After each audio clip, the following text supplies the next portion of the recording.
আগড়া তো একদা করতো ঝলমল, হঠাৎ হয়ে গেল টলমল। কি সে এমন কারণ? গল্পটা শুনে জেনে নিতে নেই তো কোনো বারণ। নমস্কার, আমি তরুণ।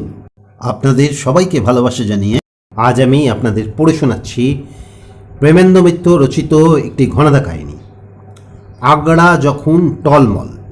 না, তস্য তস্য বললেন শ্রী ঘনশ্যাম দাস ওরফে ঘনাদা নামে কোনো কোনো মহলে যিনি পরিচিত। বিস্ময়ে বিহ্বলতায় কারো মুখে তখন আর কোনো কথা নেই। ঘনশ্যাম দাস নিজেই সমবেত সকলের প্রতি কৃপা করে তার সংক্ষিপ্ত উক্তিটি একটু বিস্তারিত করলেন। মানে আমার ঊর্ধ্বতন ষোড়শতম পূর্বপুরুষ মীর ই ইমারাত সাওয়ানি নিগার। ঘনশ্যাম দাসকে বাধা পেয়ে থামতে হলো। মেদভারে হস্তির মতো যিনি বিপুল, সেই সদা প্রসন্ন ভবতরণবাবু বিস্ফারিত চোখে বলে উঠলেন, আপনার পূর্বপুরুষ বলছেন, অথচ ওই মীর না পীর কি বললেন? ঘনশ্যাম দাস তার সেই নিজস্ব ট্রেডমার্কের ছাপমারা করুণার হাসি হাসলেন। মীর পীর নয়, মীর ই ইমারত সাওয়ানি নিগার বচনরাম দাস। মীর ই ইমারত হলো যাকে বলে বিল্ডিং সুপারিনটেন্ডেন্ট, আর সাওয়ানি নিগার মানে আমির ওমরাহ রাজপুরুষদের না জানিয়ে গোপনে সব কিছু জরুরি খবর সংগ্রহ করে খোদ শাহেনশার কাছে লিখে পাঠানো যার কাজ। আপনার পূর্বপুরুষ বচনরাম দাস তখন আগ্রায় থেকে ওই কাজ করতেন। উদর দেশ যার কুম্ভের মতো স্ফীত, সেই রামশরণবাবু বিমূঢ় বিস্ময় প্রকাশ করলেন। কিন্তু একটু বেসুরো বাজল মস্তক যাঁর মর্মরের মতো মসৃণ, সেই শিবপদবাবুর কণ্ঠ।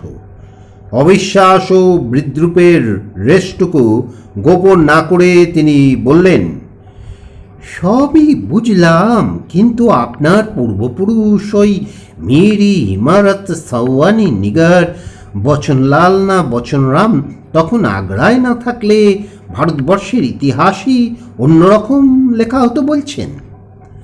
তাই তো বলছি। ঘনশ্যাম দাস অবোধকে যেন বোঝাতে বসলেন। 1666 খ্রিস্টাব্দের 19 আগস্ট তারিখটার কথা একটু স্মরণ করুন। সারা দুনিয়ার চোখ টাটানো শহর, মোগল সাম্রাজ্যের অতুলনীয় রাজধানী আগ্রায় সেদিন যেমন সকাল হয়েছিল, তেমনি নির্বিঘ্নে সন্ধ্যা যদি নামত, যদি হঠাৎ সেই তারিখটি আগ্রায়, না শুধু আগ্রায় কেন, সমস্ত ভারতবর্ষের আকাশে আগুনের অক্ষরে না জ্বলে উঠত, তাহলে আজ যে ইতিহাসের ধারা আমরা দেখছি তা সম্পূর্ণ ভিন্ন পথে কি প্রবাহিত হতো না? 1666 খ্রিস্টাব্দের 19 আগস্ট তারিখটার তাৎপর্য স্মরণ করতে সবাই যতক্ষণ চিন্তাকুল, ততক্ষণে এ সমাবেশের একটু পরিচয় ও এই কাহিনীর উদ্ভবের একটু উপক্রমণিকা বিবৃত করা যেতে পারে। এক এবং অদ্বিতীয় শ্রী ঘনশ্যাম দাসকে কেন্দ্র করে এই সমাবেশটি সচরাচর কোথায় জমে থাকে এবং প্রায় নিত্য নৈমিত্তিকভাবে কারা সেখানে উপস্থিত থাকেন কেউ কেউ হয়তো জানেন। স্থান এই কলকাতা শহরেরই প্রান্তবর্তী একটি নাতিনগণ্য জলাশয়, করুণ আত্মছলনায় যাকে হ্রদ বলে আমরা অভিহিত করি কখনো কখনো। জীবনে যাদের কোনো উদ্দেশ্য নেই বা কোনো এক উদ্দেশ্যেরই একাগ্র অনুসরণে যারা পরিশ্রান্ত, এই উভয় শ্রেণীর নানা বয়স্ক স্ত্রী পুরুষ নাগরিক প্রতি সন্ধ্যায় এই জলাশয়ের তীরে নিজ নিজ রুচি ও প্রবৃত্তি অনুসারে স্বাস্থ্য, অর্থ, কাম, মোক্ষ এই চতুর্বর্গের সাধনায় একাকী কিংবা সদলে ভ্রমণ করেন বা কোথাও উপবিষ্ট হন। এই জলাশয়ের দক্ষিণ তীরে একটি নাতি বৃহৎ পর্কটি বৃক্ষকে কেন্দ্র করে কয়েকটি আসন বৃত্তাকারে পাতা। আবহাওয়া অনুকূল হলে সেই আসনগুলিতে সাধারণত 5টি প্রবীণ নাগরিককে নিয়মিতভাবে অপরাহ্নকালে সমবেত হতে দেখা যায়।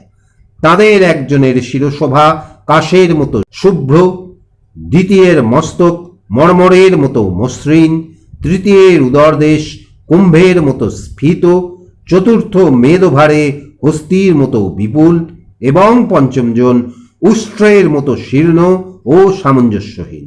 এই পঞ্চরত্নের সভায় স্বাস্থ্য থেকে সাম্রাজ্যবাদ ও বাজার দর থেকে বেদান্ত দর্শন পর্যন্ত যাবতীয় তত্ত্ব আলোচিত হয়ে থাকে।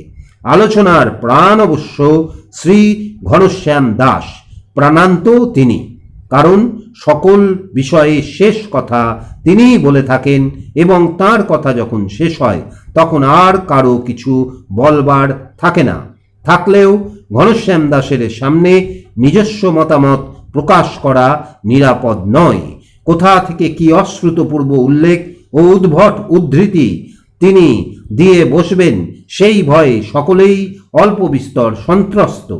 সেদিন নিতান্ত নির্দোষভাবেই আলোচনাটার সূত্রপাত হয়েছিল। মাথার কেশ যার কাশের মতো শুভ্র সেই হরিসদনবাবু কিছুদিন ধরে এ সমাবেশে অনুপস্থিত ছিলেন। তার অনুপস্থিতির কারণ সম্বন্ধে ঔৎসুক্য প্রকাশ করে একটু পরিহাসের সুরে বলেছিলেন, মর্মর মসৃণ যার মস্তক সেই শিবপদবাবু।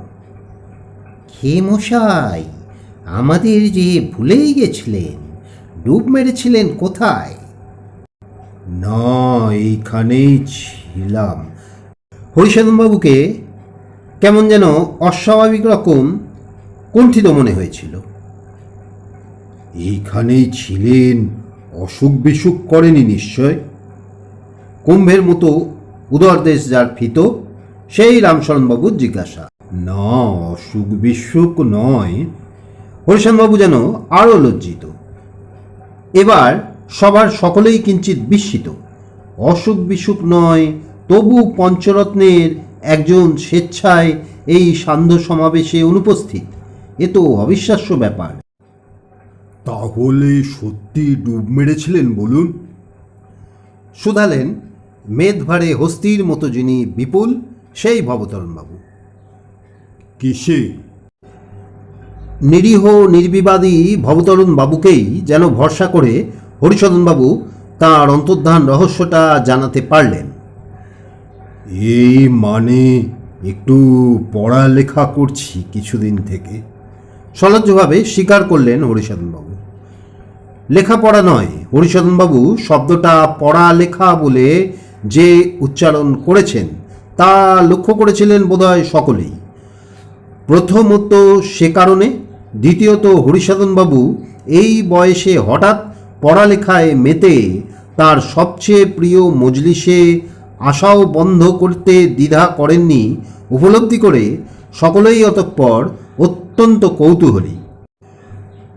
কি পড়ালেখা করছেন মশাই? আপনিও তো রামশরণবাবুর মতো ভোজন রসিক। রান্নার কোনো বই টই লিখছেন নাকি? নানা দিকের প্রশ্নবাণে জর্জরিত হরিসদনবাবু যেন নিরুপায় হয়ে স্বীকার করতে বাধ্য হলেন, হ্যাঁ বই লিখছি, তবে রান্নার নয়। রান্নার নয়?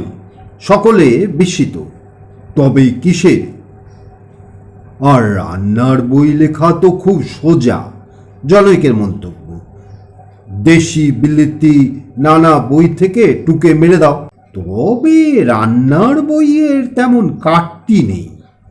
আরেকজনের আশঙ্কা, আমি যা লিখছি তার কিন্তু খুব কাটতি।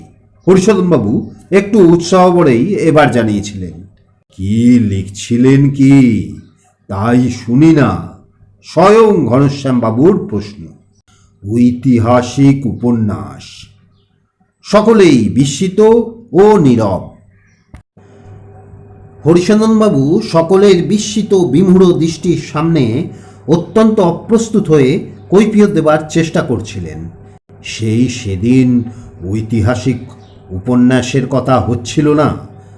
ভবতারণের ঘুম ছাড়ানো দাওয়াইটা একবার তাই থেকে পরখ করে দেখবার স্বাদ হয়। সেই দেখতে গিয়েই নেশা চেপে গেল। বলতে বলতে নিজের বক্তৃতায় হরিসাধনবাবুকে উদ্দীপিত করে তুলেছিল। ক্রমশ উত্তেজিত হয়ে তিনি বলেছিলেন, হলপ করে বলছি আপনাদের, ঐতিহাসিক উপন্যাসের মতো অত সুখ কিছুতে নেই। যেমন পড়ে সুখ, তেমনই লিখে। লিখতে লিখতে সময় যে কোথা দিয়ে কেটে যায় টেরই পাই না। যা লিখি তা তো হাজার পাতার এধারে থামতেই চায় না। হাজার পাতার ঐতিহাসিক উপন্যাস আপনি লিখে ফেলেছেন? চোখ কপালে তুলে ধরা গলায় বিস্ময় প্রকাশ করেছিলেন শিবপদবাবু। হ্যাঁ, তবে একটা নয়। এবার গর্বভরেই বলেছিলেন হরিসাধনবাবু, 3টে হয়ে গেছে, আর তার পরেরটা মাঝামাঝি এসে একটু আটকেছে। কেন, নালা বুঝে গেছে বুঝি? ঘনশ্যাম দাসের ঈষৎ অকরুণ মন্তব্যটা হরিসাধনবাবু তাঁর আত্মপ্রকাশের উৎসাহে গায়ে মাখেননি। এখন সরলভাবে বলেছিলেন, আটকেছে মানে কটা নাম তারিখ গোছের খুঁটিনাটি জোগাড় করার জন্যে লেখাটা বন্ধ রেখেছি কদিন। কিন্তু 3টে তো লেখা শেষ হয়ে গেছে বলেছিলেন শিবপদবাবু। সেগুলো কোথাও আটকায়নি বুঝি? না, আটকাবে কেন? হরিসাধনবাবু তার লিখন কৌশলের গুপ্ত রহস্য ব্যক্ত করে দিয়েছিলেন। সব যে আগে থাকতে হাতের কাছে গুছিয়ে রেখেছিলাম। এই ধরুন, প্রথম উপন্যাসটা বর্গীর হাঙ্গামার সময়কার। তাতে প্রত্যেক পাতায় একবার করে ছিটোবার জন্যে রঘুজি ভোঁসলে আর ভাস্কর রাম কোলহাটকর, আর 2 কদম যেতে না যেতেই জপের মন্ত্রের মতো আউড়ে ডুকরে উঠবার জন্যে মুবারক মঞ্জিল নাম কটা বাগানো ছিল। তারপর ঠিক ঝোপ বুঝে কখনো সলিমুল্লার তারিকি বাংলা, কখনো বানেশ্বরের চিত্রচম্পু, কখনো পিসরলেনকার এর পর্তুগিজি মারাঠার এর উল্লেখ ছড়িয়ে দিয়েছি। 12 আনা লেখা তো এই করেই সারা হয়ে গেছে। উৎসাহে উত্তেজনায় হরিসাধনবাবু বোধহয় আরও অনেক কিছু বলে ফেলতেন, কিন্তু ঘনশ্যাম দাসই তাকে থামিয়ে বলেছিলেন, 3টে উপন্যাসই লিখে ফেলে 4টের বেলা আটকালো তাহলে কোথায়? ওই একটু আগ্রা শহরে। হরিসাধনবাবু একটু যেন অধৈর্যের সঙ্গে জানিয়েছিলেন, নামটা অনেক জোগাড় করেছি। দিওয়ানি তান দিওয়ানি আলা খান ই সামান তসদিক সজাউল মুশরিফ বাহরিস্তানি ঘৈরি হেদায়তুল কোদাইত গোছের চমকে দেওয়া সব আরবি ফার্সি শব্দ, আর সেই সঙ্গে সোজা বাংলায় একটু রসুন ফোড়ন দেবার মতো উর্দু বকুনি, যেমন তাড়াতাড়ির জায়গায় তুরন্ত লেখা, ভাগ্যের বদলে কিসমত, সুগন্ধের বদলে খুশবু, একটুর জায়গায় জোরসে, বইয়ের জায়গায় কিতাব গোছের একরাশ কথা বসিয়ে ফেলেছি। এখন আগ্রা শহরের একটু বিবরণ আর কয়েকটা তারিখ ঠিক মতো জানবার জন্যেই থামতে হয়েছে। ওই কাগজ সেজন্য ঘাঁটছি। ওইগুলো পেলেই উপন্যাস আর থামবে না। উপন্যাসের রং পালিশ তো বুঝলাম, বলেছিলেন ঘনশ্যাম দাস, কিন্তু কি নিয়ে উপন্যাস? গল্প একটা আছে তো? আছে না? কিঞ্চিত ক্ষুণ্ণ স্বরে বলেছিলেন হরিসাধনবাবু। ঐতিহাসিক উপন্যাসে যেমন থাকা উচিত ঠিক সেই গল্প আছে। খুন জখম মারামারি কাটাকাটি, তার মধ্যে অকুতভয় নায়ক, সুন্দরী সপ্রতিভ নায়িকা, ঠিক সময় মতো দৈবের আবির্ভাব, কবি টবি বা যাত্রার বিবেক গোছের কাউকে মাঝে মাঝে আসরে ঘুরিয়ে নিয়ে যাওয়া, তারই সঙ্গে বেশ একটু চটচটে করে আদিরস। কিছু আমার গল্পে বাদ নেই। তা গল্পটা কবেকার? জিজ্ঞাসা করেছিলেন শিবপদবাবু। আগ্রা শহরের ঠিক কোন সময় বাবদ? ভারত সম্রাট আওরঙ্গজেবের বয়স যখন 50, অর্থাৎ 50-এর জন্মদিনের কাছাকাছি সময়, বলেছিলেন হরিসাধনবাবু। এইবার সেই পেটেন্ট নাসিকাধ্বনি শোনা গেছিল।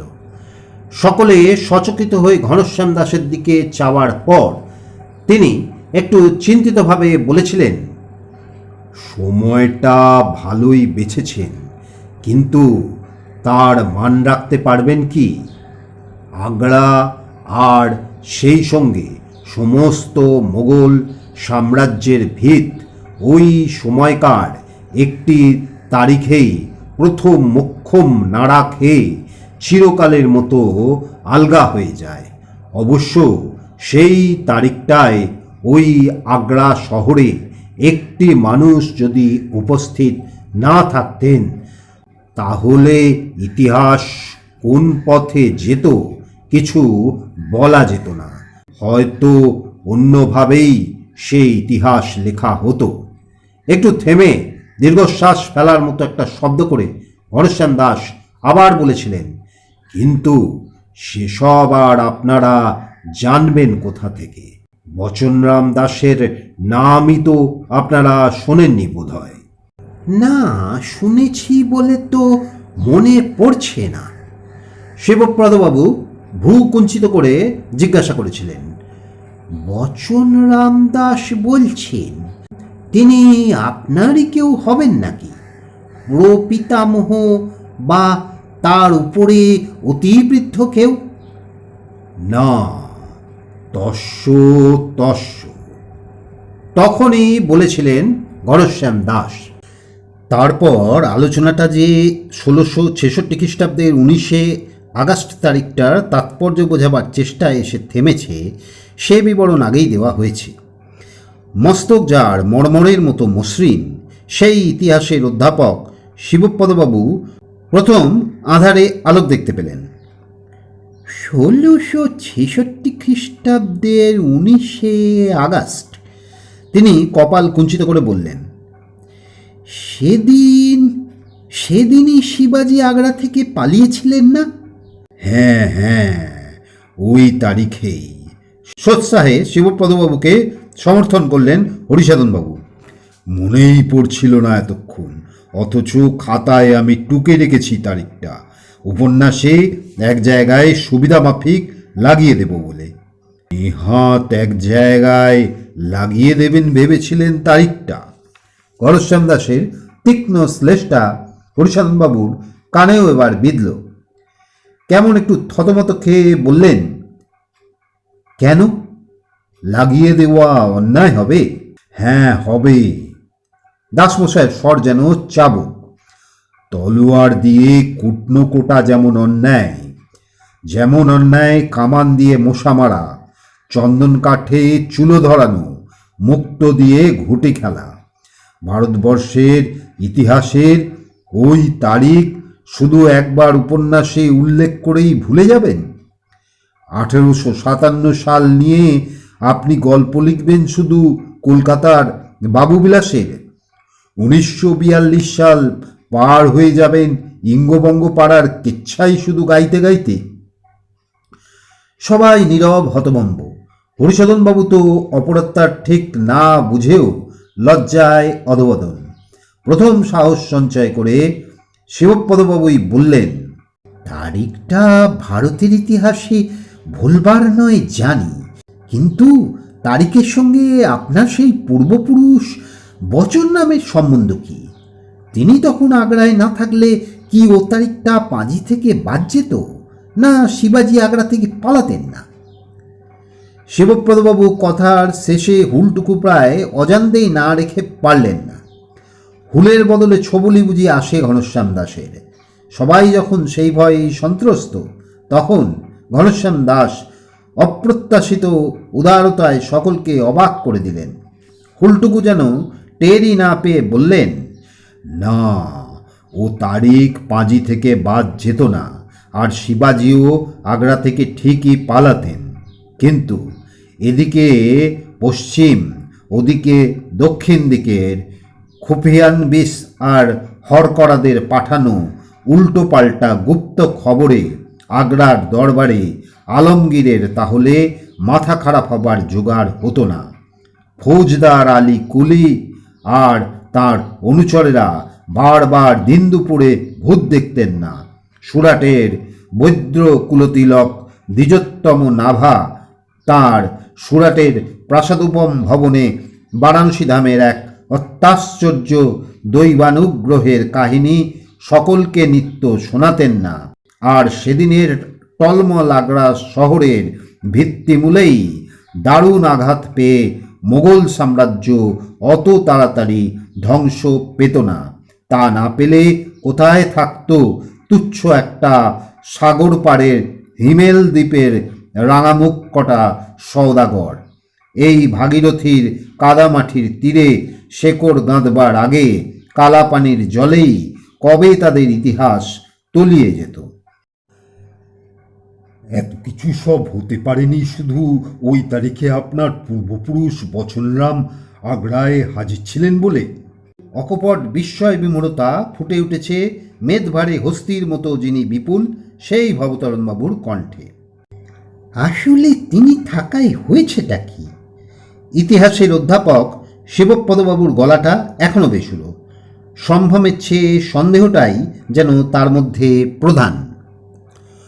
হয়েছে এই যে ঐতিহাসিকেরা সেদিন পর্যন্ত হিমশিম খেয়েছেন আগ্রা থেকে পালিয়ে শিবাজির রাজগড় পৌঁছবার বৃত্তান্ত নিয়ে।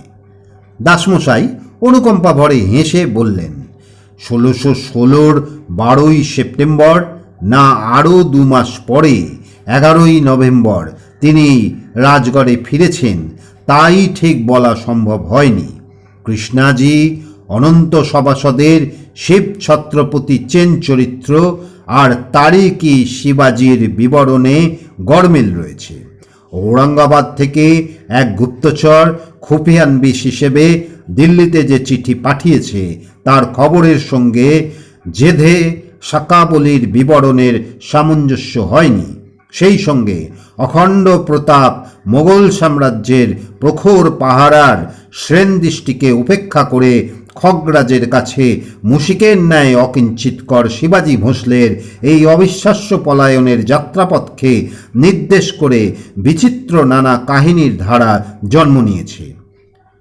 ঘটনার সময় দূর দূরান্ত থেকে সেসব কাহিনীর ঢেউ আগ্রা পর্যন্ত পৌঁছে ভারত সম্রাটকে বিভ্রান্ত ও উত্তপ্ত করে তুলেছিল।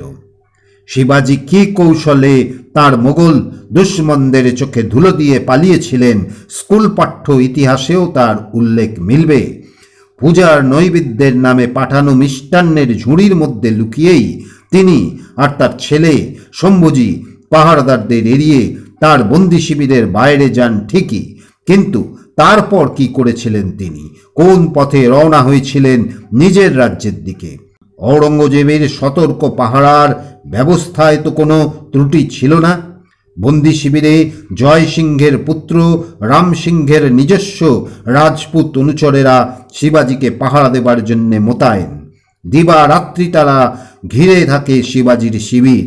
দিনে রাত্রে বহুবার শিবাজির শয্যা পর্যন্ত তদারক করে যায়। শিবাজিকে গুপ্ত ঘাতকের হাত থেকে রক্ষা করাই অবশ্য তাদের আসল উদ্দেশ্য।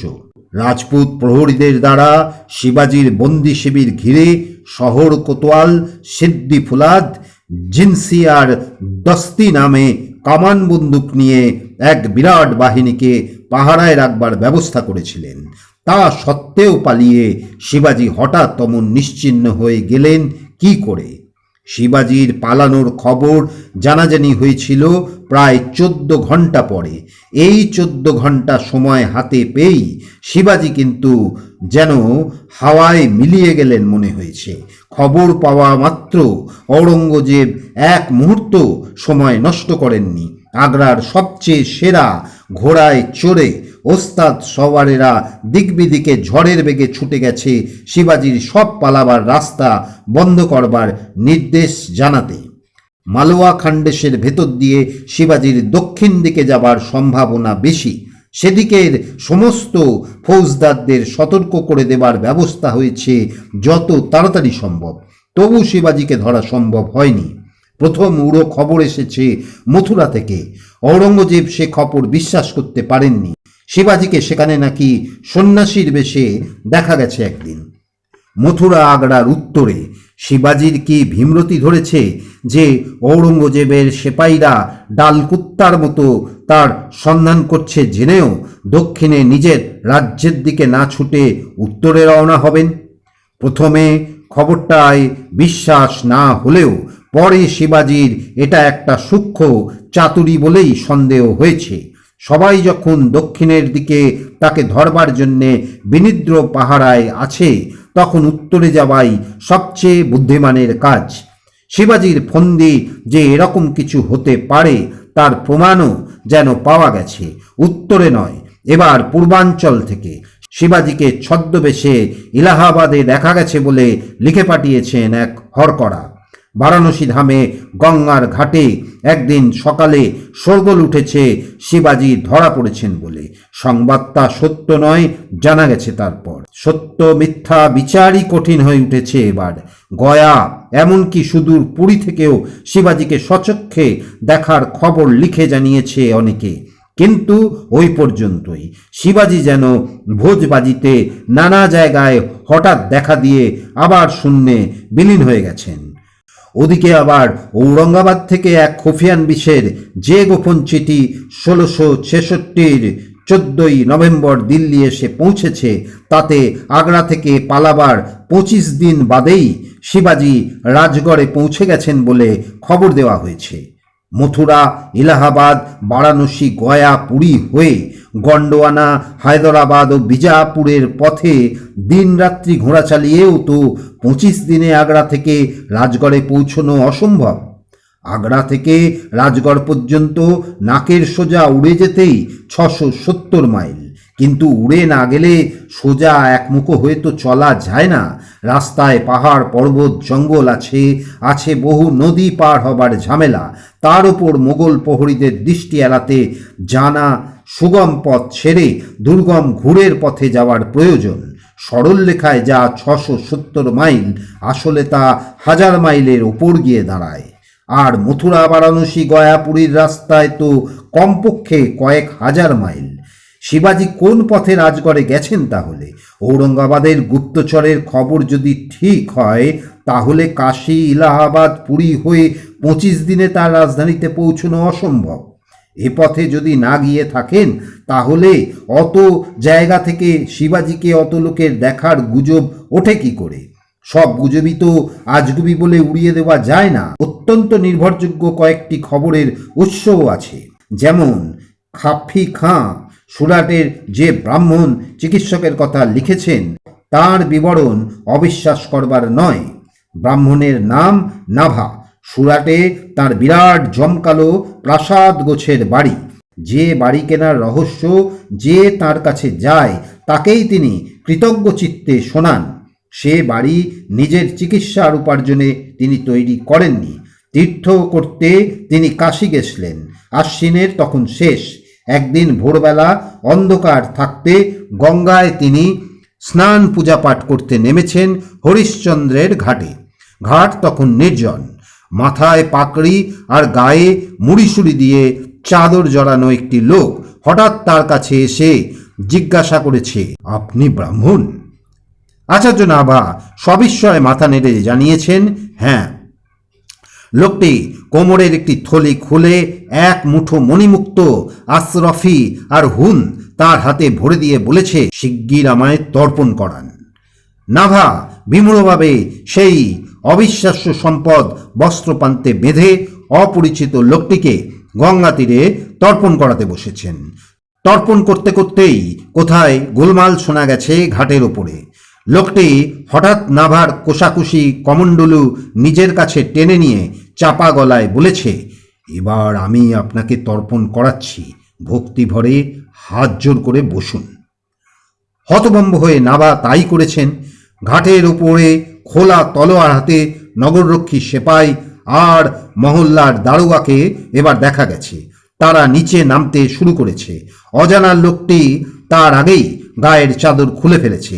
দেখা গেছে তার গলায়ও উপবীত জড়ানো। ডান কাঁধে সে উপবীত আর উত্তরীয় রেখে দক্ষিণমুখ হয়ে বসে মাটিতে বাঁ হাঁটু রেখে ডান হাতের তর্জনী আর বুড়ো আঙুলের মূল দিয়ে এক অঞ্জলি জল নিয়ে সে তখন বিশুদ্ধ সংস্কৃত উচ্চারণে মন্ত্রপাঠ করছে।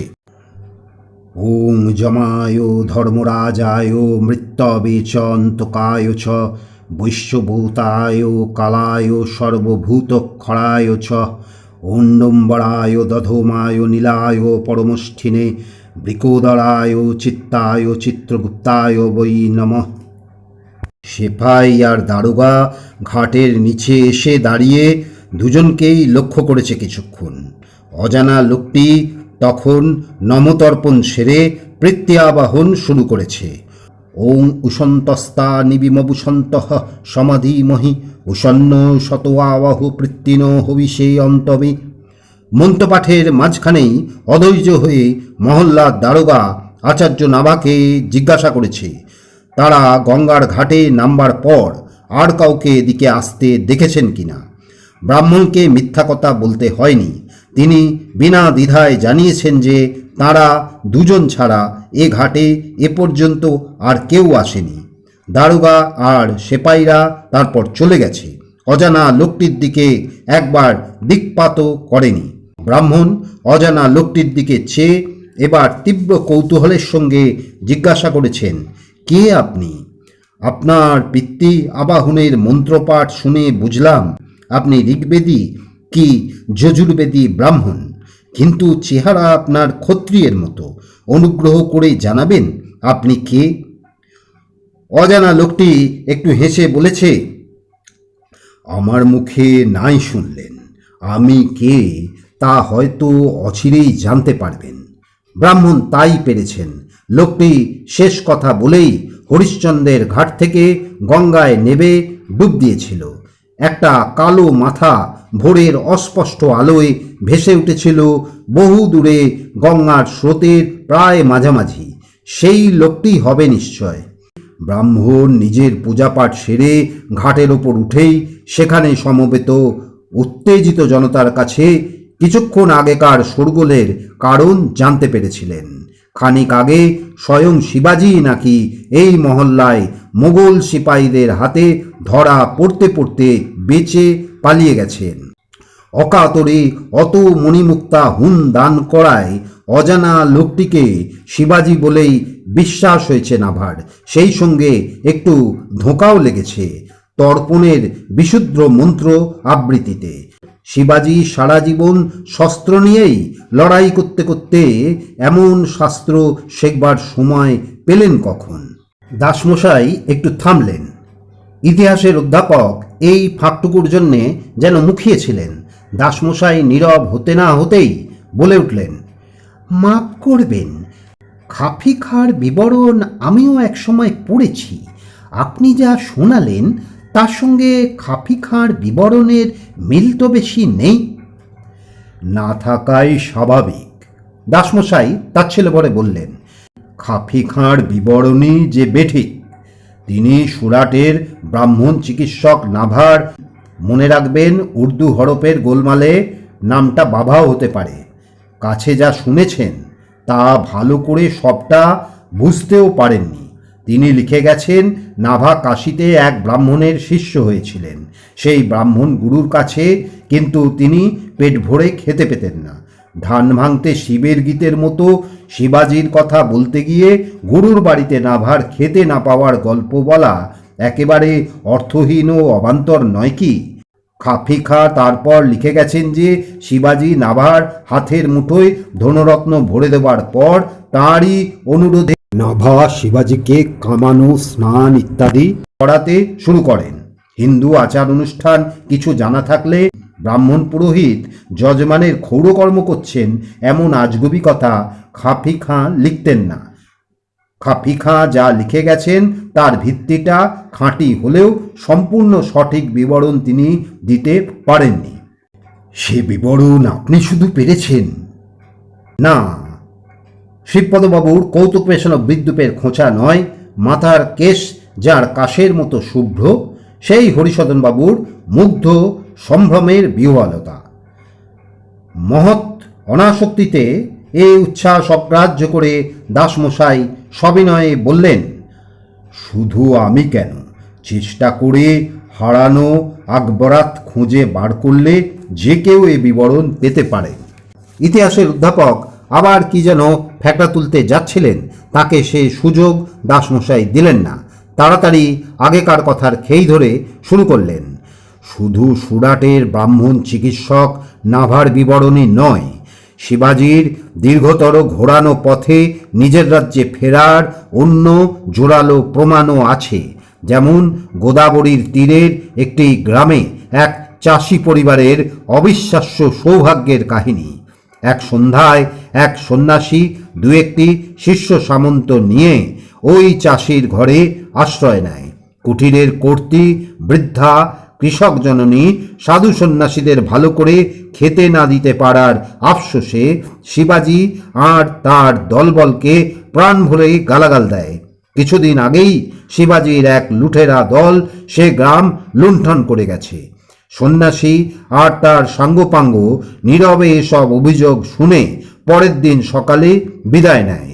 কিন্তু কিছুকাল বাদেই শিবাজির রাজদরবার থেকে ডাক আসে ওই পরিবারের।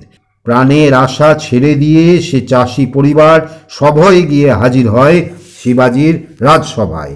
সেখান থেকে কল্পনাতীত উপহার নিয়ে তারা ফেরে। সৈনিকেরা যা তাদের লুট করেছিল শিবাজি তার চতুর্গুণ তাদের দান করেছেন। এসব কাহিনী ঔরঙ্গজেবের কাছেও পৌঁছে তাকে বিভ্রান্ত করে তুলেছে। 1666 14ই নভেম্বর যে আকবরাত দিল্লি এসে পৌঁছয় তার খবরের সঙ্গে এসব বিবরণের কোনো সামঞ্জস্যই হয় না। আকবরাতের খবর হলো শিবাজি আগ্রা থেকে পালাবার 25 দিন বাদে 12ই সেপ্টেম্বর রাজগড় পৌঁছেছেন।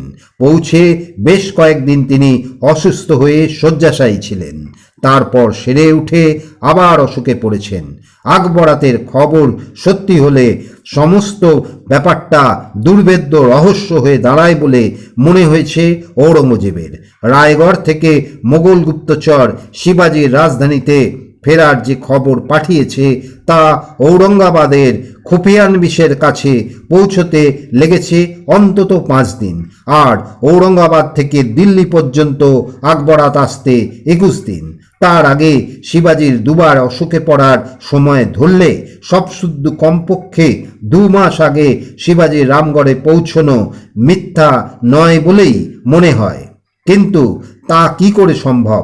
এ সমস্যার সমাধান না করতে পেরে ঔরঙ্গজেব ঔরঙ্গাবাদের খুফিয়ান বিশের কাছে কড়া চিঠি পাঠিয়েছেন তার খবরটা খাঁটি কিনা ভালো করে যাচাই করে জানবার জন্যে। কিন্তু খুফিয়ান বিশের কোনো জবাব আসেনি। তাকে খুঁজেই পাওয়া যায়নি ঔরঙ্গাবাদে। আর এক গভীর রহস্য সৃষ্টি করে সেও হঠাৎ নিশ্চিহ্ন হয়ে গেছে। 1666 19শে আগস্ট, সুতরাং সামান্য তারিখ নয়।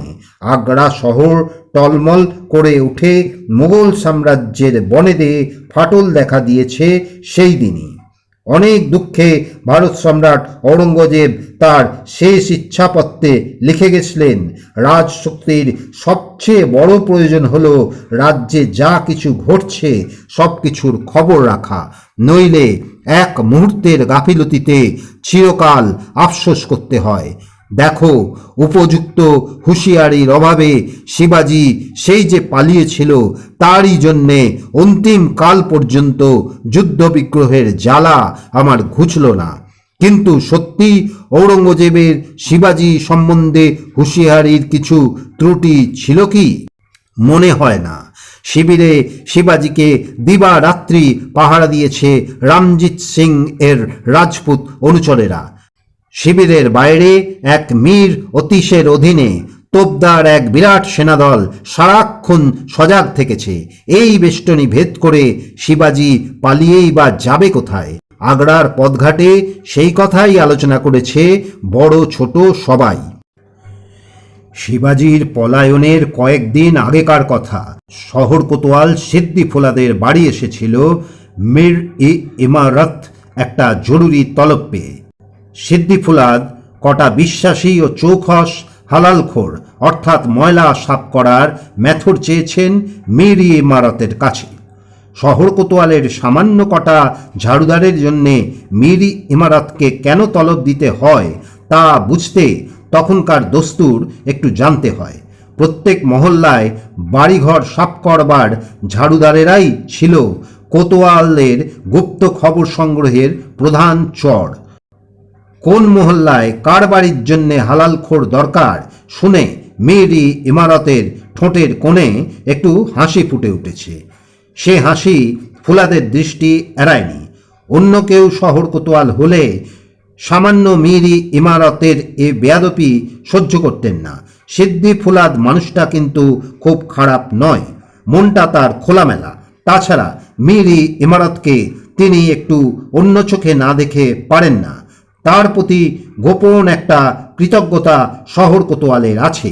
সিদ্দি ফুলাদ তাই একটু কপট রাগে ভুরু কুচকে বলেছেন, হাসছো যে বড় বচনরাম, হাসবার কি আছে এতে?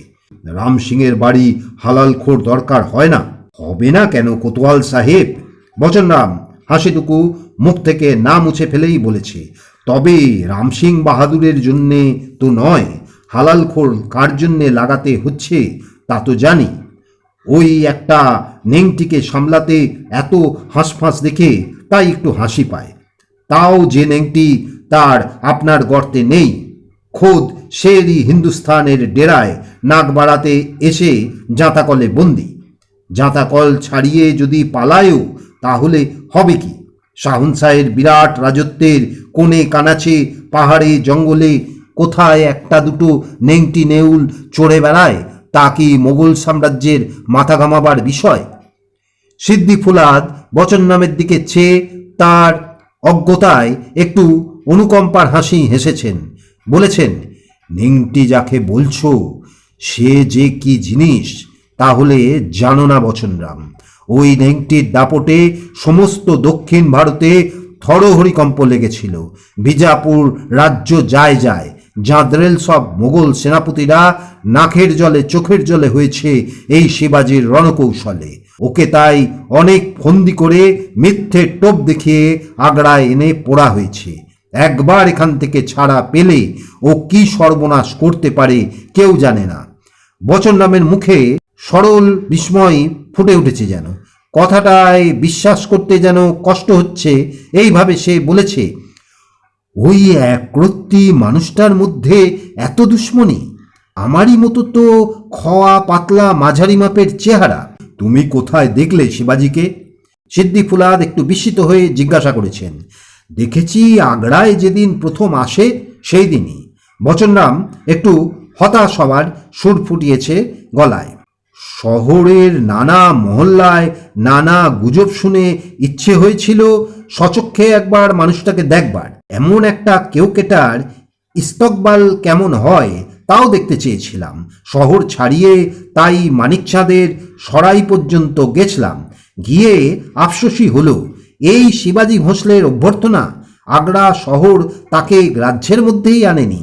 সত্যিকার হোমরা চোমরাদের বেলা ইস্তকবালের কি দস্তুর। আগ্রা থেকে অন্তত একদিনের পথ বাকি থাকতে মানি অতিথি যাত্রা থামিয়ে বিশ্রাম করতেন। শাহনশাহের প্রতিনিধি দামি উপহার নিয়ে সেখানে তার সঙ্গে দেখা করে তাকে শোভাযাত্রা করে সসম্মানে তার পরদিন শহরে রাস্তা দিয়ে এনে জ্যোতিষীদের বিধান দেওয়া শুভ সময়ে সম্রাটের সামনে হাজির করবেন। কোথায় কি সব দেখলাম ভোঁ। শুনলাম কুমার রাম সিংয়ের ওপর শিবাজিকে অভ্যর্থনা করার ভার ছিল। তিনি নাকি শিবাজির পৌঁছবার খবর জানতেই পারেননি। জানতে যখন পেরেছেন তখন আবার পাঠিয়েছেন তার মুন্সি গিরিধর লালকে। ইস্তকবালের এই ছিঁড়ি দেখেই আমার তো ভক্তি উড়ে গেছিল। আগ্রা শহরে পরের দিন ঢোকবার পর আর এক কেলেঙ্কারি। কুমার রাম সিংয়ের সেদিন বুঝি প্রাসাদ পাহারা দেওয়ার হফত চৌকি ছিল। সে কাজ সেরে রামসিংহার মুকলিশ খাঁ তাদের লোকলস্কর নিয়ে যখন শিবাজিকে অভ্যর্থনা করতে ছুটে গেছেন খোজা ফিরোজার বাগিচার পথ ধরে, তখন মুন্সি গিরধরলাল শিবাজিকে নিয়ে আসছে দহর আড়া বাগিচার রাস্তায়। শেষে কোনো রকমে ভুল শুধরে শিবাজির সঙ্গে কুমার রামসিংহের দলের দেখা হলো খাস বাজারের নূরগঞ্জ বাগিচায়। তারপর শিবাজিকে প্রায় ঘোড়দৌড় করিয়ে শাহেনশাহের কাছে হাজির করবার চেষ্টা। তখন দিওয়ানিয়ামের পালা শেষ হয়ে গেছে, সম্রাট বসেছেন দিওয়ানি খাসে গিয়ে। ছোট মীর বক্সি আসাদ খাঁ সেখানে শাহেনশাহের সামনে হাজির করেছেন শিবাজিকে। শিবাজি ভোসলে 1000 মোহর আর 2000 সিক্কা নজর দিয়েছেন, সেই সঙ্গে 5000 সিক্কা নিশার। সম্রাট কিন্তু মুখের একটা কথা বলেও শিবাজিকে সম্ভাষণ করেননি। শিবাজিকে তারপর নিয়ে গিয়ে দাঁড় করানো হয়েছে 5000ই মনসবদারদের সারিতে। ধৈর্য ধরে এতক্ষণ পর্যন্ত সব শুনে শহর কোতোয়াল একটু ভুরু কুঁচকে বলেছেন, তুমি এতক্ষণ ধরে যা শোনালে আগ্রা শহরে কারো তা জানতে বাকি আছে মনে করো? তবু অত ফলাও করে আমায় সব শোনাবার মানেটা কি বলো তো? আগে সোজা মানে তো আগেই জানিয়ে দিয়েছি কোতোয়াল সাহেব, বচনরাম সরলভাবে বলেছে। ওই যার ইস্তকবালের নমুনা, শাহেনশাহ যাকে মুখের একটা কথায় সম্ভাষণ করার যোগ্য মনে করেন না, সেই তুচ্ছ একটা মানুষকে অত ভয় করবার কিছু আছে বলে আমি বিশ্বাস করি না। তাকে আটকে রাখবার এত তোড়জোড় তাই একটু বাড়াবাড়ি মনে হয়। সিদ্দি ফুলাদ একটু হেসেছেন। তুমি একটা কথা ভুলে যাচ্ছ বচনরাম, শিবাজির ইস্তকবাল যে ঠিকমতো হয়নি তা তাকে তাচ্ছিল্য দেখাবার জন্য নয়। তবে কি সম্মান দেখাবার জন্যে? বচনরামের গলার স্বরটা প্রায় বেয়াদপির কিনারা ছুঁয়ে গেছে। চোখটা বচনরামের মুখে তোলবার সময় ঝিলিক দিয়ে উঠলেও সিদ্দি ফুলাদ খোঁচাটা তেমন গায়ে মাখেননি বোধহয়। ভুল শোধরাবার ভঙ্গিতে সহজভাবেই বলেছেন, চোখটা বচনরামের মুখে তোলবার সময় ঝিলিক দিয়ে উঠলেও সিদ্দি ফুলাদ খোঁচাটা তেমন গায়ে মাখেননি বোধহয়। ভুল শোধরাবার ভঙ্গিতে সহজভাবেই বলেছেন, সম্মান দেখাবার উদ্দেশ্যই ছিল, কিন্তু তারিখটাই গোলমাল করে দিয়েছি। বচনরামের কাছে যেন একটা প্রশ্ন আশা করে একটু থেমেছেন শহর কোতোয়াল। সেই প্রশ্ন না আসায় নিজেই আবার বলেছেন, দিনটা কি ছিল এখন আশা করি মনে পড়েছে। শিবাজি যেদিন আগ্রায় এসে ঢুকলেন শাহেনশাহের সেই দিনই 50-এর জন্মদিন। শহরের কারো মাথায় আর কোনো চিন্তা কি আছে তখন? 4 মাস আগে শাহজাহান মারা গেছেন আগ্রার দুর্গে। সম্রাট ঔরঙ্গজেব এতদিন দিল্লি থেকেই সাম্রাজ্য চালিয়েছেন। এই প্রথম তিনি দিল্লি ছেড়ে আগ্রায় এসে দরবার বসিয়েছেন। 1400 গাড়িতে যেসব ঐশ্বর্য এসেছে দিল্লি থেকে আগ্রায় তা সাজিয়ে রাখা হয়েছে প্রাসাদে। সম্রাটের জন্মদিন পালন করতে যারা আসবে তাদের চোখ ধাঁধাবার জন্যে।